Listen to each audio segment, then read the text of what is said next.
আমার ফ্রেন্ডগুলো, তোমাদের আমার আমার সবজি বাগানটা দেখানো হয়নি, মানে দেখিয়েছিলাম, সেরকম নয়।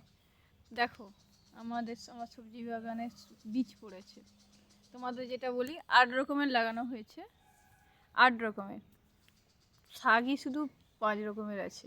পলিয়া শাক আছে, পালং শাক আছে, তারপর মেথি শাক আছে। ওই শাক কোনোদিন খাইনি বলে তেতো, ঠিক আছে, সেটা আছে। মার্শি শাক আছে, তারপর বিটেরও শাক খাওয়া হয়।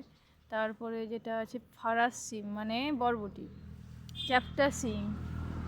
আর তারপরে রইল তোমার লাউ গাছ, যেটা বিক্রি করার জন্য, খাওয়ার জন্য, কিন্তু জানি না আমার পরিবার যতটা বলেছি, জানি না কী হবে।